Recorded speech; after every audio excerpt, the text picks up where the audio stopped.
ANA eLearning Academy is brought to you by CDN Graysheet, a trusted source of rare coin and currency valuations since 1963.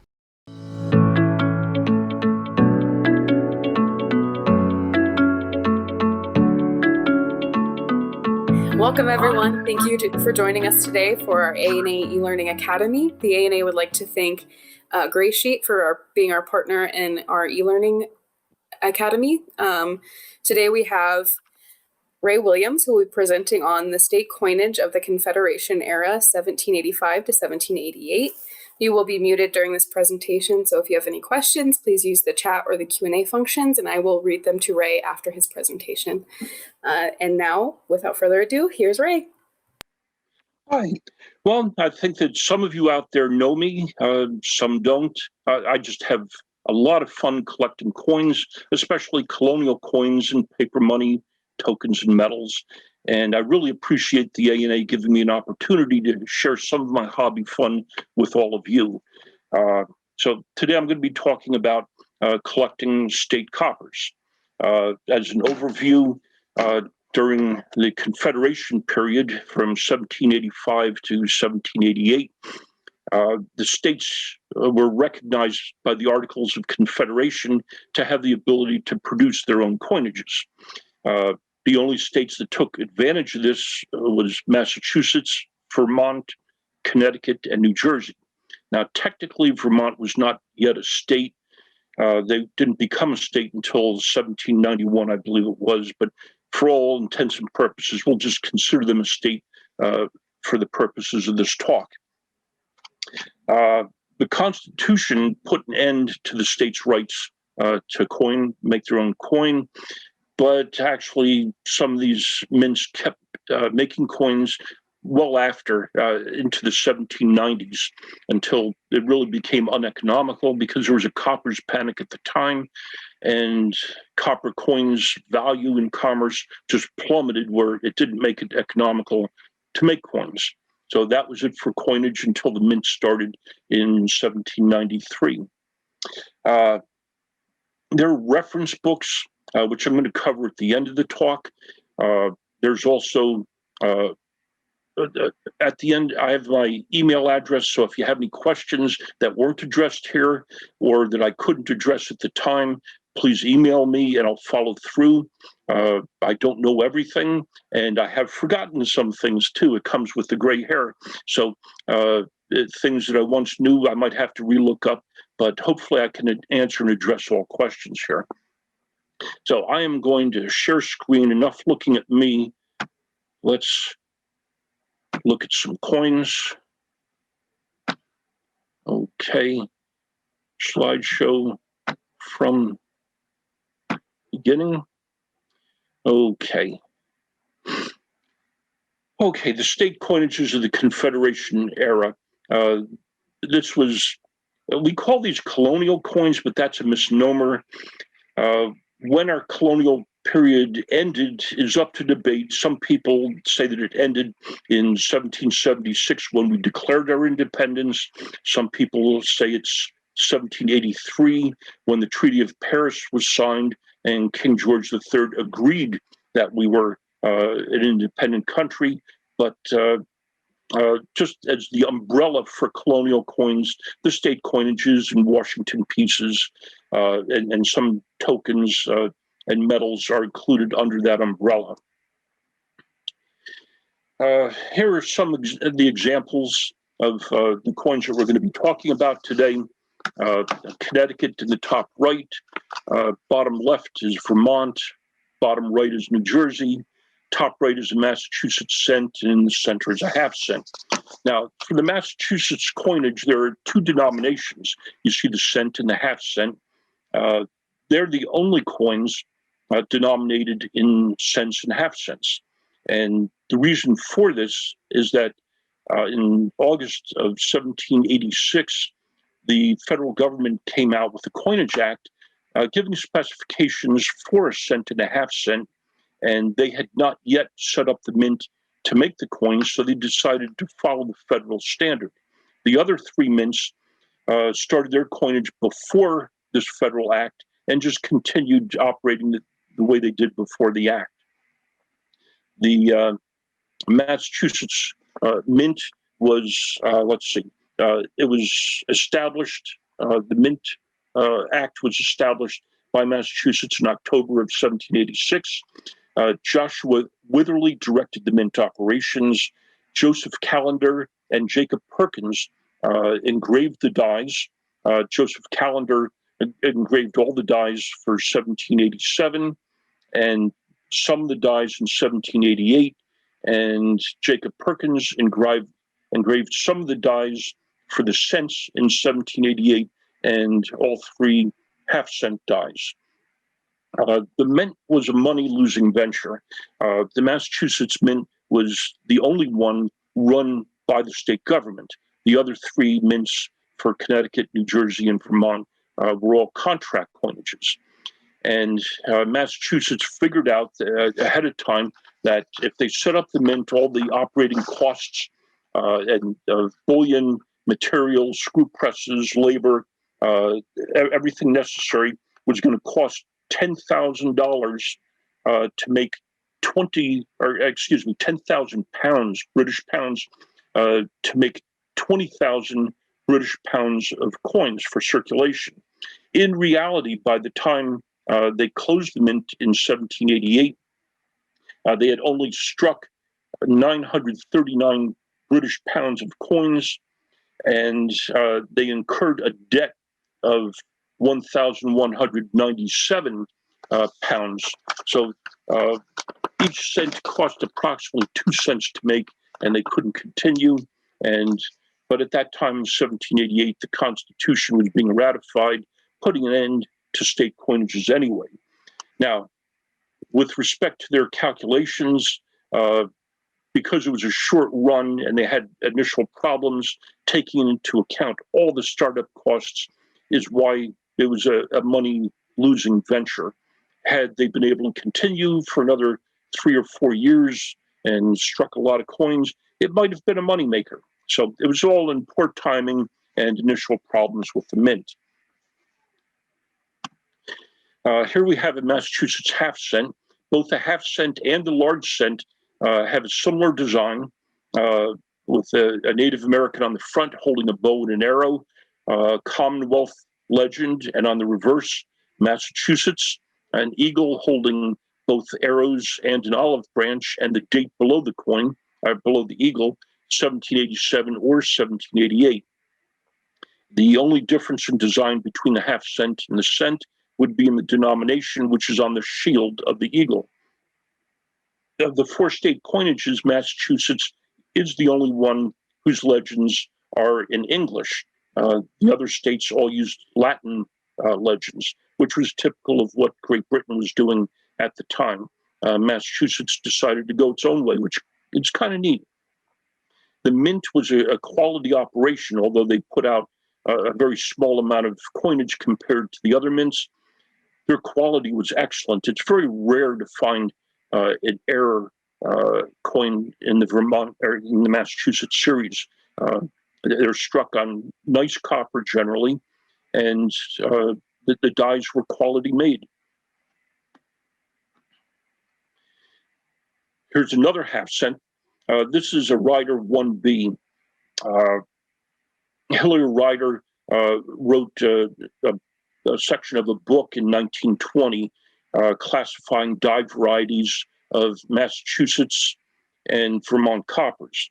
And the Massachusetts, he decided to give the obverses a number and the reverses a letter. So this is obverse 1, reverse B of 1788. Now, the 1788 half cents, there were only 2 die varieties known using 3 dies. So the obverse die is the only one used, and the reverses, they had a 1A and a 1B, and this is the 1B. Struck by Jacob Perkins, and Jacob Perkins is one of my kind of heroes from colonial times. He's sort of Boston's answer to Philadelphia's Rittenhouse kind of thing. If he hadn't returned to England and retired there, he probably would have been more famous than he already is. We have here a Massachusetts cent. Again, same legends as before, same date ranges 1787, 1788. Cent is across the shield. You'll notice that the eagle has an olive branch in its right claw and arrows in its left. If you find a Massachusetts cent with the arrows in the eagle's right claw, that's something extremely rare, and buy it if you can afford it. There are very few, probably 20 or less are known to exist, and they're in very high demand. This particular variety is also called a bowed head because the Native Americans seem to be looking down instead of up.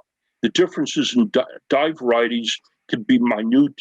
You generally tell the difference by the position of the arrow with respect to the legend and with respect to the leg, also the position of the bow and the rotation of the star and where the star points.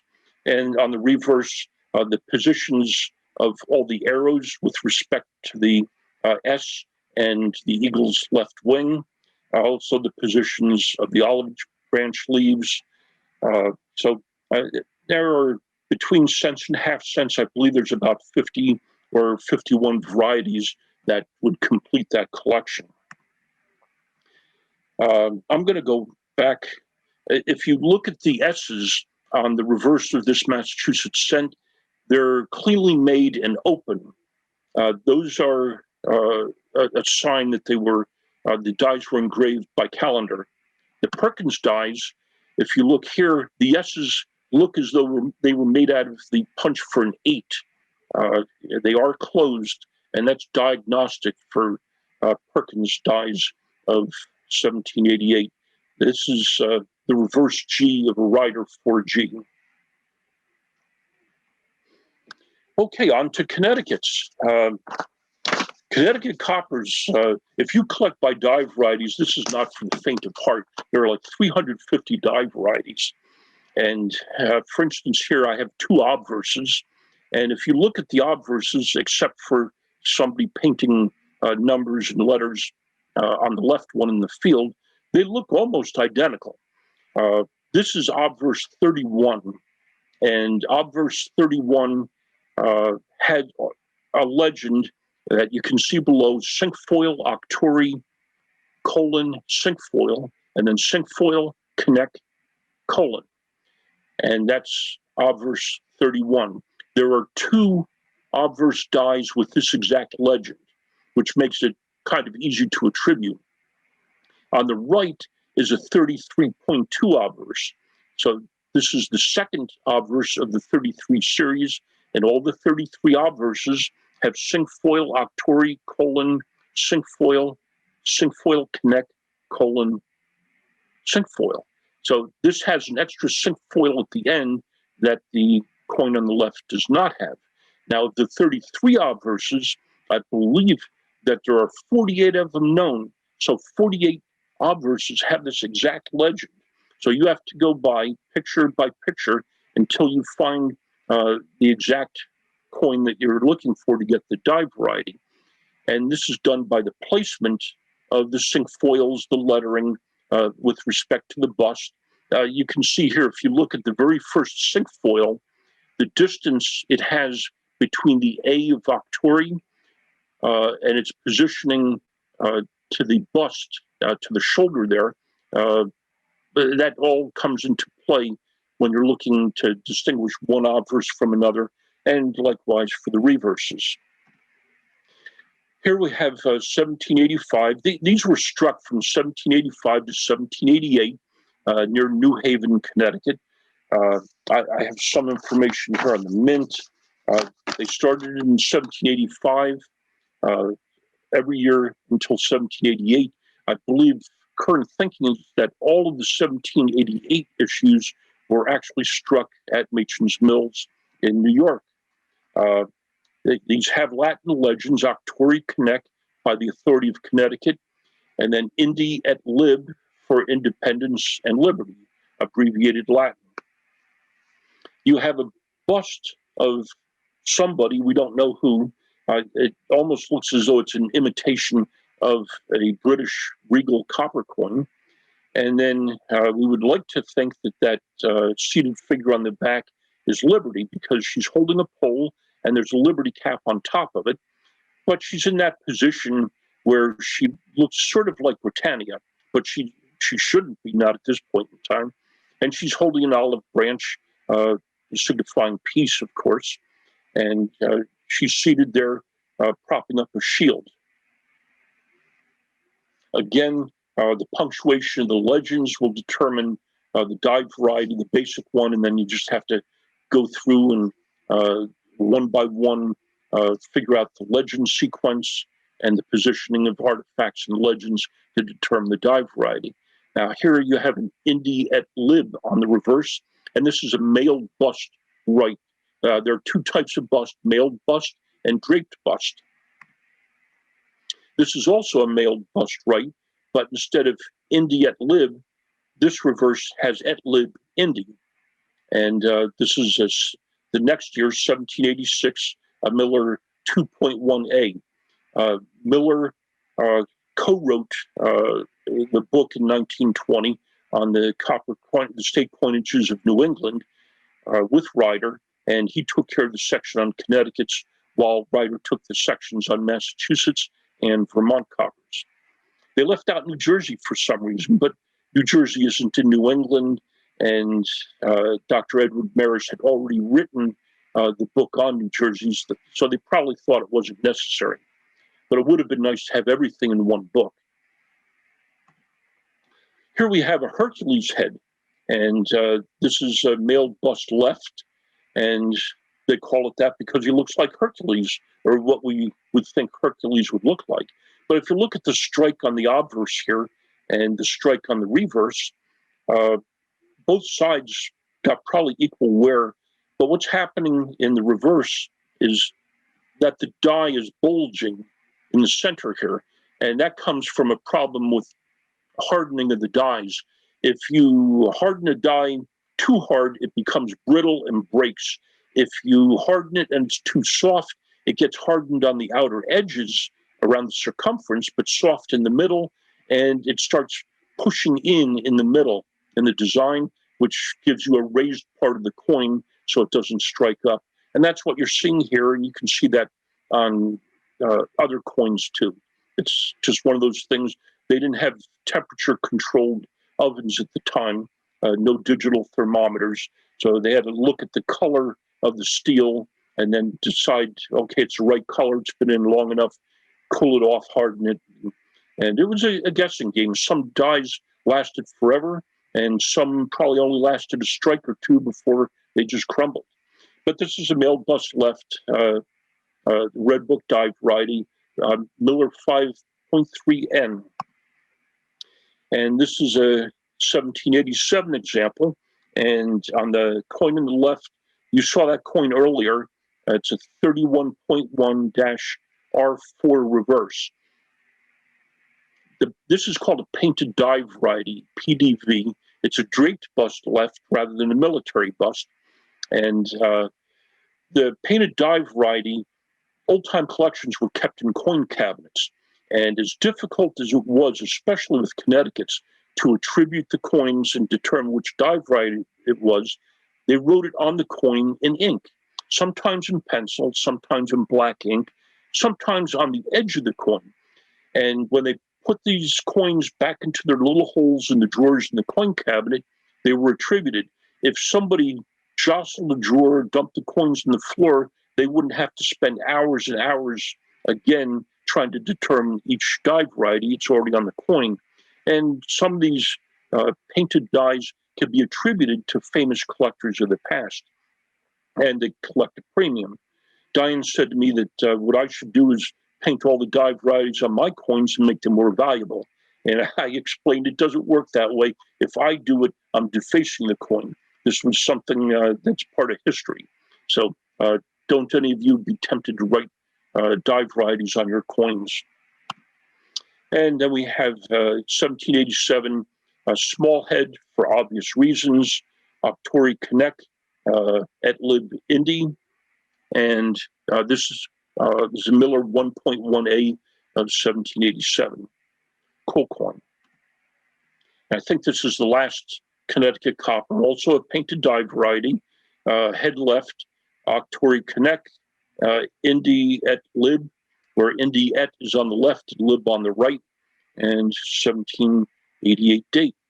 You can collect these by just having one example for the state or two examples, a head left or a head right. You could collect a set of four examples, one from each date. There are a number of red book varieties. Let's see, 38 red book varieties, which would be ambitious, or you could go for all 350 die varieties, which is next to impossible because there's so many unique coins, and the most famous of collections are in the high 200s or just break 300. I don't know too many people, but I know a small handful over the decades that have broken 300 varieties. And we go to Vermont. As I said before, Vermont Coppers were studied and classified by Hillier Ryder and written up in the 1920 book, State Coinages of New England. And let's see, these were minted in 1785 through 1788, 4 years.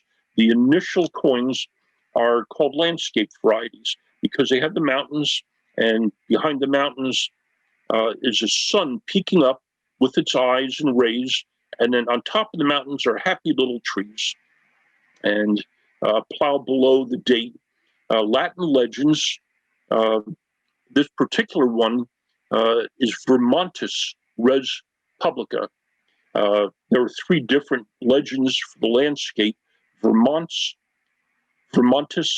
and Vermontesium. And why, I don't know, but they are. On the reverse is an all-seeing eye with a starburst, and the legend Corda Stella, or Corda Decima Stella, the 14th star. Oops, I didn't mean to do that. Showing the desire for Vermont to become the 14th state, which it eventually did in 1791, I believe it was. And the landscape design was really so beautiful. I don't know why they gave it up, but they did for a bust design. We'll see that next. This is a 1786 example of Rider 7. There, you see a number to the right, BR5-E. That's for Bressett 5E. Ken Bressett, of Red Book fame, came up with a die variety designation where you gave a number to the obverse and a letter to the reverse, which is so much nicer than just a number for a specific die combination of obverse and reverse. Through the numbers and letters, you can more easily see how they're related to each other. So you can see that one obverse might have been connected with three different reverses, and two different reverses might have been connected with four different obverses. And you can see the link and possibly also figure out the die emission sequence, trying to figure out in what order the different dies were struck at the mint. And this mint was in Rupert, Vermont, run by Reuben Harmon. Later on, this was subcontracted to Machen's Mills in New York. So there's what I believe is a legal subcontract going on for them to do the coinage. Let's see. And the first coinage dies were engraved by William Coley out of New York City. The Vermonts, after the landscape, are a bust type. This is a Rider 20, which is a Breen obverse 10 reverse L, 1788, struck in Newburgh, New York at Machen's Mills. And you have a similar legend on the reverse to the Connecticut's, Indi et lib, and on the obverse, Vermont Octori by the authority of Vermont. And why they went to a bust, I don't know. Maybe it was to imitate British halfpennies, which were so common in circulation at the time, both genuine and counterfeit issues. And that shield that Liberty is sitting on sure looks like a British shield to me. But that's what they did. And here's another example of 1787 Rider 16, Vermont Octori, Indi et lib, and went too far. Okay, the next section is my favorite section because I live in New Jersey and I collect New Jersey coppers. New Jersey authorized Matthias Ogden to set up a mint in Rahway, New Jersey on June 1st, 1786. And this was not the first time he attempted to get this authorized. He attempted it earlier, but it was voted down. I think that the state was concentrating on trying to get out an issue of paper money in 1786, which it did. And then afterwards, this legislation was passed to establish a mint. This also is a contract coinage. Matthias Ogden, I believe, was more of an investor. I don't look at him as somebody who would actually get his hands dirty. For that, he had Walter Mould, Thomas Goadsby, and Albion Cox. Albion Cox later became assayer, I believe the first assayer of our mint in Philadelphia in the 1790s. A position he held for a short period of time, and I think he died for one of the plagues that were going around at the time. But that's another topic. The New Jersey Coppers was authorized, let's see, an emission of 10,000 pounds of coppers, which that's British pounds, which equates to 3 million coppers. And this was to be done in a certain time frame, and then a bond of 10,000 British pounds had to be put up as a guarantee that they would accomplish this task. And that bond was put up. After a short period of time, it was found out some interesting things about Walter Mould, and with current research and Julia Casey and some others, Walter Mould was actually convicted and spent jail time in England for counterfeiting. Whether this was the reason why there's a split or not, we don't know. We're just guessing right now. But Thomas Goadsby and Albion Cox petitioned the state to coin their 2/3 of the 3 million coppers separately from Walter Mould. The state approved, and they gave Walter Mould a certain amount of time, and he had to start his operations. If he did not start his operations in time, his 1 million coins would go back to Cox and Goadsby.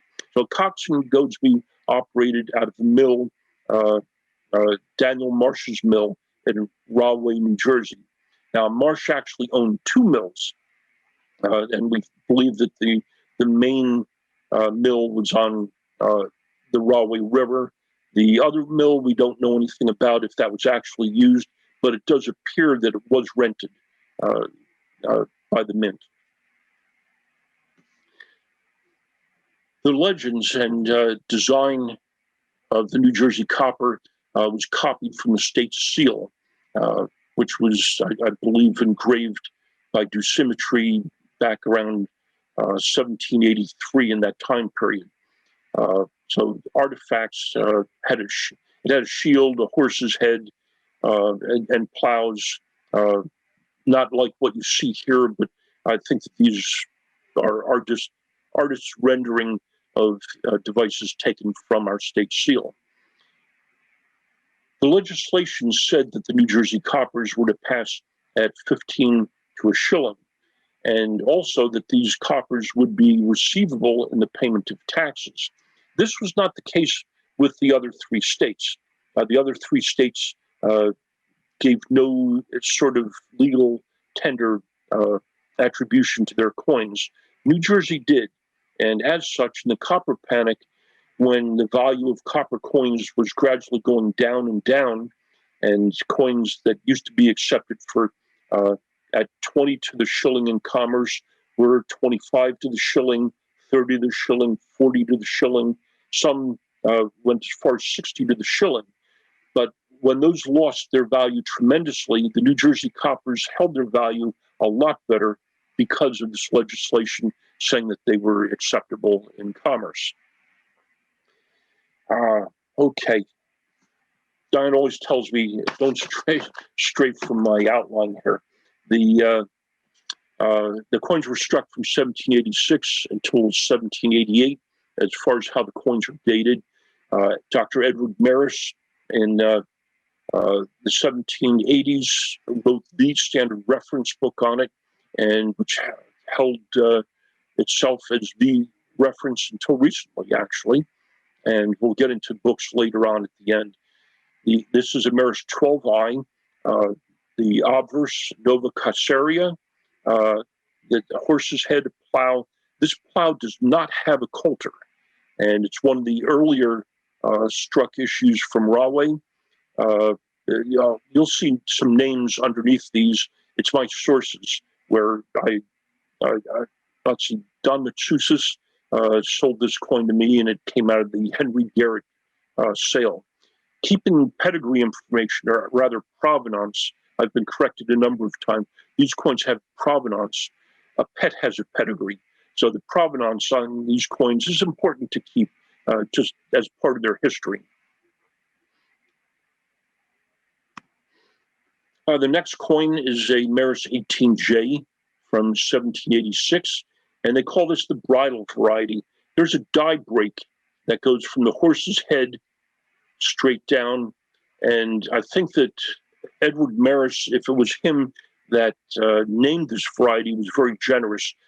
I never grew up on a farm, but I believe that a bridle would actually go behind the snout. This looks more like the runny nose variety to me, and I think that the next time the New Jersey book authors update the book, they should rename this the runny nose variety. And if Red Book people are listening, you have my permission to use that name in the Red Book. And the reverse here is a reverse J. The reverse J is very noticeable. You can spot it from a distance because the shield is not symmetrical. So it's kind of lopsided a little bit. It's warped. It's not precisely symmetrical there. And this coin came from a Resigno sale, Harold Berford, Brand, and Hall. So it goes back quite a ways, back to the early 1900s. This coin has the same obverse. You'll see the same runny nose, the 18 obverse, but on the reverse, it has a wide shield on it. This is the M shield. This is a Maris 18M, and again, a Red Book type variety. You get two types here in one coin. You get both the wide shield and the bridle. Now, this coin may not look that pretty, but the 35Js were mostly struck over other coins, not on virgin host planchets. So what you're seeing in the center there is die bulging and artifacts from the coin that it was struck over. And what makes this special is that it's the only coin in the New Jersey series where you can see there's an overstrike there. In the date, the first 7 is struck over an 8. So somebody accidentally made it an 1887, and then they corrected it to be a 1787. So this is an overdate error, and with an interesting provenance. A major type coin is a head left variety. There's 3 of them. The 49, 49F, 50F, and 51G. This is the 51G, and obviously the head is facing left. The design of the plow is more the style that you would see on the New Jersey shield, as opposed to the plows that you've seen earlier. And then the shield is the pronounced outline to shield. This is dated 1788, and I didn't blow up the section, but there's something here in the plow with a handle that I've been told looks like it's a sword. And just coming out of the Revolutionary War, it's one of those things where people are saying that it relates to the biblical quote about hammering your swords into plowshares when war was completed and peace was here. So that would be cool if the engraver listened and paid attention in Sunday school, and if that was his intent. This is another error coin. This is Ameris 55M, 55 obverse, and you'll see ball end handles. There's balls at the end of the plow handles. 1787, Nova Caesarea e Pluribus Unum. But you'll notice that the second U in Pluribus is struck over an S. So whoever was engraving it put in Pluribs, saw his error immediately, corrected it, and then continued punching in the legend. That's also a coin that's very popular in demand. And look at the toning on the obverse. They call that a wood grain effect. It's something to do with the preparation of the planchet and rolling it. And in the process of rolling, it gives these streaks in the planchet that looks a little like mahogany. Kind of. It's attractive, and I like it. This is another error coin. This one was actually a Morristown product. The Morristown, New Jersey Coppers are struck on larger planchets, which are typically 30 millimeters and larger, while 29 millimeters and smaller are typically struck at raw weight. This is a large planchet, and if you look on the reverse, the legend Pluribs instead of Pluribus. The engraver never saw his error, or if he did, he just already went too far with punching in the legend and didn't care and just used the die anyway. But that's an error that was not corrected, which I think is pretty cool. And this one is a Maris 62Q. Recently, actually within the past couple of weeks, a 62.5R was sold that had a full-blown WM initial underneath the horse head. And there's only one of them known to this point and has a big die crack in it. So the die probably failed early. Whether there's any more out there or not, we don't know. But only one's come to light. And a big fanfare friends got that, and I'm very happy for him. I wish I could have gotten it, but that's not something I can afford and stay happily married. This, but the little sprigs underneath the horse head hide a WM that was punched in there. You can see in the blow up down below, the left part, it's a little fuzzy, best I could do, but you can see the left part of a W, and here you can see the right top of an M, down, up, and down for an M. So evidently, Walter Mould engraved this die with WM, the other coin with WM, and the New Jersey state must have seen this and said, we don't want your initials on our coins.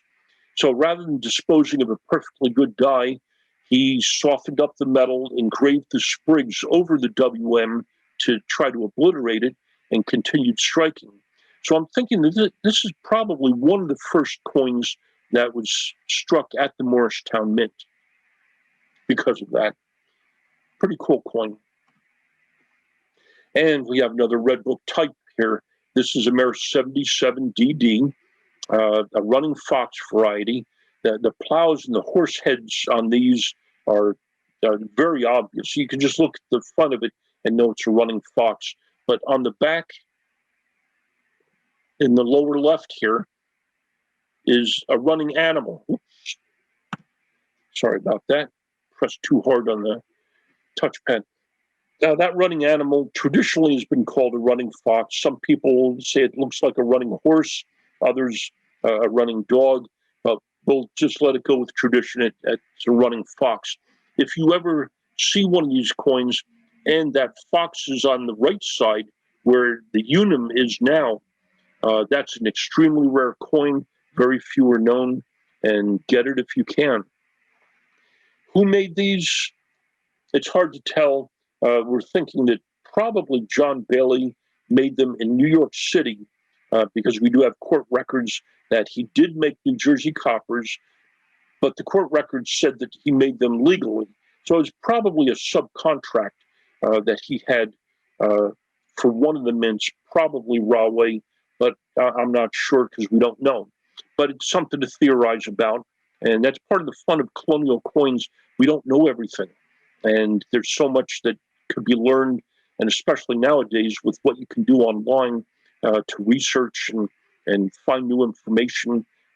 It's just amazing. It's so much fun. But for all of these series, you need a library. I can't stress the importance of a personal library. And the Newman Portal has a lot of books out there, and it's absolutely wonderful for research. But there's nothing like having the books in your home, and you can make notes in the bindings, and it adds so much pleasure. My wife tells me that I have so many books, I can't possibly read them in my lifetime. So I tell her I don't need to read them in my lifetime. It's a reference library. They need to be there for when I need to look something up. But to start off, everybody should have a red book. It's amazing how much material Whitman Publications puts on colonial coins in that front section. If you go through and read the pre-federal section of the red book, it just amazes you. Recently, within the past month and a half, Whitman Publications also came out with the second edition of the Colonial and Early American Coins Encyclopedia. And it's fascinating. It remarkably has pictures and images of almost all the die varieties for every state series. And not only that, every colonial coin that's in the front pages of the Red Book. It's a must-have book.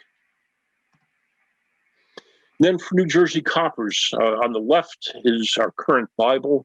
Originally in 1881, Edward Maris came out with his elephant folios. It was a huge elephant folio-sized book.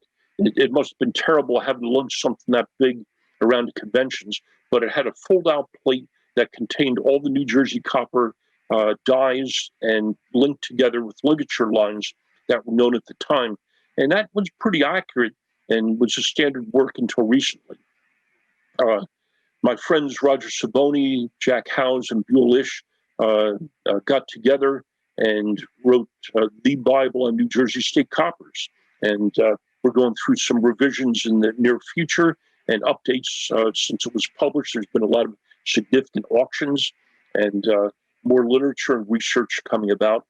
Mike Devlin, that book on the right, wrote this for the collector who wants to bring something to coin conventions. It's a great attribution guide. It doesn't have all the history and everything that the Encyclopedia, the New Jersey State Coppers book on the left has, but it has all the pictures of the die varieties and wonderful to take to conventions to help attribute coins, make notes, maybe even keep it as your own personal inventory list. Okay, Vermont. Other than the 1920 work by Hillier Ryder, on the left is the Copper Coins of Vermont by Tony Carlotto. That was C4's first publication, and that has been out of print for a while. Recently, Dave Bowers came out with the Copper Coins of Vermont, and other issues besides Vermont are in there, but this is the most up-to-date work. And if you have any interest in Vermont coinage, you really need to have both books. This book isn't available. At the moment, the author has it at the printer, and they're going through the last stages of getting it published, and I'm hoping that this would be out before the World's Fair of Money in August. And this is going to stand the work of time. The author's plated all the known varieties of Connecticut copper. He makes it a lot simpler than it used to be in order to attribute coins collected, know the history. Pretty much everything you're going to want to know about Connecticut coppers will be in this book. And that's a C4 publication, the Colonial Coin Collectors Club. So you can check the website, and hopefully it's also going to be out to the Numismatic Press once it's released and available to the public. And for Massachusetts Coppers, I'm hoping a friend of mine down south that I was speaking to this afternoon writes the book on Massachusetts Coppers with all the history and the details about the people, the mints, legislation, stuff like that. But as with the New Jersey Copper book, Mike Demling wrote a book about Massachusetts Coppers. Again, something very nice that pictures all the different die varieties, excellent to take to conventions and help you attribute coins that you see in dealers' cases that aren't attributed. And so for the die variety collector, this is a must-have book. Oh, wow, we're at the end already. Okay, 45 minutes. I want to thank the ANA, of course. I did that before. I'll do it again. I really had fun sharing this with everybody out there. If you have questions, I'm going to be getting them from the chat screen below. If I don't address your question, if we don't get to it, here's an email address. So please write it down. I'll leave this up for a little while, and I will try to get you the answers. As I say there, I don't know everything, but if you have a question about something I can't answer, I will do my best to find the answer and get back to you. So that's it. So I'm going to stop share. Great job. That was wonderful. I think we have one question so far. Again, if you have questions, put them in the chat or the Q&A, and I will read them to Ray. That rhymed. Poet and didn't know it. Okay, so here's the first one. Is the Massachusetts Colonial Club the most valuable of all these coins, or colonial coins? If yes, why? The Massachusetts coinage, I think you're saying. Massachusetts colonial coin. Okay, colonial coin. They're all valuable historically and economically. The Massachusetts has varieties that are economical. They also have varieties that are very expensive, and that's the same in all the series. So I can't say that any one state is more valuable than the other. They're all valuable. Yeah. The next one says, "Thank you, Ray." Oh, you're welcome. Anyone else? We'll give it another minute or so. Here's somebody. Here's some more. Were those New Jerseys used from your collection? The ones in the slideshow? Yes. Nice. Okay. How rare is the New Jersey Copper Maris 44D? I don't know what that means. Yeah. Well, rarity. We go by the Sheldon scale, and which rarity 1 through rarity 8. Actual rarity 9 would be unique, and I think that in order to get 90 die varieties, you have to have everything from a rarity 1 through rarity 6. And rarity 6 is 13 to 30 known to exist. And the 44D is a more common variety. Okay. I think that's all of the questions. So thank you again, Ray. I must have a friend out there that's going to stump me.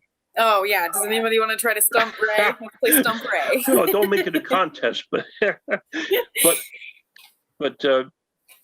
my email address is up there. So if you do have any questions about the literature, about the coins, anything at all, this is also going to be recorded and put out there so you can watch it on the internet. So you internet people in the future, as long as I'm alive and conscious, I'd be happy to answer any questions that I can. Nice. Oh, let's see. Why did some states stamp their copper coins over other types of coins? Good question. It was a laborious procedure to make planchets. They had to get the copper, refine it, melt the copper into bricks and bars. Then they had to roll the bars out to a certain thickness. Once that was done, then they had to cut the round planchets out with a screw press and cookie cutter dies. And then the planchets had to be softened, and I believe that they tumbled them to get rid of the sharp edges. And once that was done, then they could strike them with dies. If you took a coin that was worth less, say if you took a New Jersey copper that was worth 15 shillings, and you got another copper that was worth 20 shillings, or excuse me, a New Jersey copper that was worth 15 to the shilling, and another copper that was worth 20 to the shilling, and you just softened that copper up by heating it, struck it with New Jersey dyes, you made an instant profit without having to go through all the refining work. And collecting coins with undertypes is very popular. New Jersey camel heads and 17 Bs and Ks. There were a number. After the Rahway Mint closed, there's a lot that we could talk about with Rahway. But Matthias Ogden was striking coins in Elizabethtown without a mill into the 1790s, and we believe that he was overstriking a lot of coins until people started to publish that this was being done, and then I think he got scared and stopped. Okay, perfect. One more. We'll do this last one, and then we'll say goodbye for real. Okay. How long were the state coppers used in circulation? Were they still used even after the new U.S. cents were being made? Oh, wow. Okay. In the Coin Collector's Journal in 1876, the very first volume, the author in that talks about becoming started in coin collecting. And he said that even till that time, in the centennial 1876, people were finding New Jersey coppers in circulation, which would put the curiosity in their minds about starting coin collecting. So believe it or not, in 1876, they were still in circulation. But in reality, in general, I would say that they circulated as any other copper coin, and probably most of them got pulled out of circulation, well worn, when the small cents came out and Philadelphia was melting everything that was copper that came in to make the small cents. Okay. If you guys have any more questions, Ray put his email up before. You can email him those questions, and he says he's happy to get back to you. Thank you so much again, Ray, for your wonderful presentation, and thank you to Graysheet for being the ANA eLearning partner and making all of this possible. Thank you all, and have a great night.